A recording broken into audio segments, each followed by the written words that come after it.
Hi everyone, I'm Lauren and welcome to an awesome week of Relax Reviews with me. Woohoo! So this week we're going to be talking about Harry Potter and the Goblet of Fire, which is one of my absolute favorite books in the Harry Potter series by J.K. Rowling. I have to say, this is one of the greatest ones, so check it out on here. What?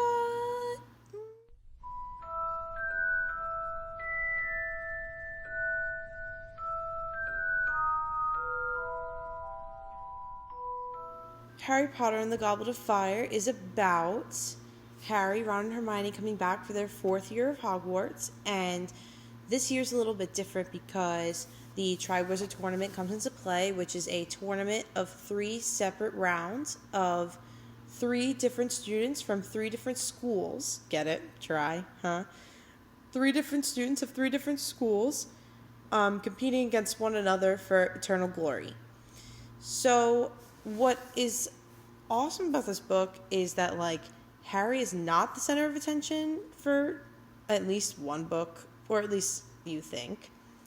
And I love the concept that he's not going to be the center of attention, at least for a hot second, because he's the center of attention for everything. So, when they were picking for the contestants, it was one from a school with all boys, one with all girls, and then it's Hogwarts. So they picked one student for Hogwarts already, but then a 4th contender comes out of the Goblet of Fire, and Harry Potter is the 4th contender, and no one knows how he put in that name and whatever. So he's the 4th contender because they chose him. He can't get out of it now.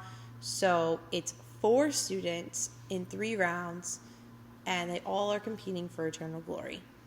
Throughout the book, he is faced with all these rounds and him preparing for them and whatever, and Hermione helps him a lot, and so does Ron and everyone, and yada, yada, yada.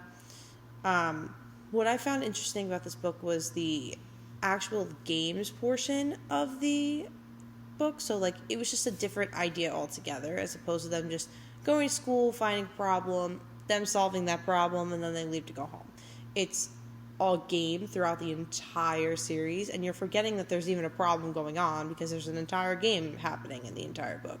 So, they're preparing for the game, not realizing that there's someone from Azkaban running around disguised as someone else throughout the whole book.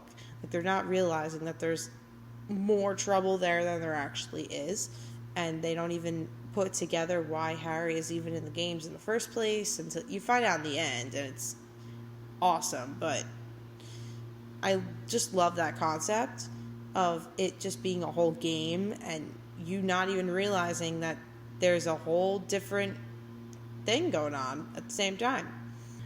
I've always been a fan of J.K. Rowling and what she does and her writing and her style and how she portrays everything. So that's why I also really like this book. And what I also really love about the book is that at the end you find out that it's just Cedric and Harry as the last 2. So they're from the same school. They're both going to win glory for the school because the other 2 people are pathetic. So the 2 of them are in getting their last cup, and then you finally meet Lord Voldemort for the first time in this book. And that is what I love, because you hear about him in 3 books. So you have no idea what he's supposed to be. You have no idea what he's supposed to look like. And you have 0 idea of how much power he actually has. And in the first 3 books, he has 0 power, which is why he's insignificant. But then in the 4th book, that's when he comes back and regains all his power and rises back.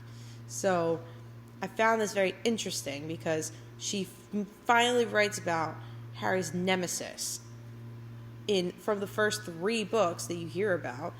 Finally, in this book, kills somebody, spoiler alert, and Harry and Lord Voldemort finally fight for the first time. So you meet so much about him and everything that he does, and it's just awesome. And then he comes back and everyone thinks he's crazy because of everything that he's alligating, because Lord Voldemort is like, everyone's like, he's dead, what are you talking about? And Harry's just like, what are you talking about? No, he's here. I just fought him like 2 seconds ago.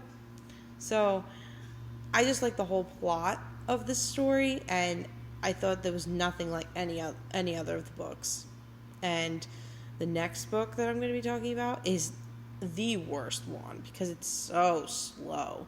But this one, Goblet of Fire, is so quick you don't even realize, because the third book is like this big, I think. No, it's like this big. The fourth one is like this big. Now, my dimensions could be completely wrong, but basically, like, it goes from being a short book, the third one, to being a bigger one in the fourth. So you read this, so you like look at this and I'm like, oh my goodness, it's gonna take forever, but it's not, because the story is very quick. So yeah, that's how I felt about Harry Potter and the Goblet of Fire. If you have anything else to say, comment section down below. Like my video, subscribe. Yeah, I'll be doing more book reviews, and next week I'm going to be talking about the 5th book of the Harry Potter series, so that should be interesting. Thank you for watching my video. I will see you next week. Mwah!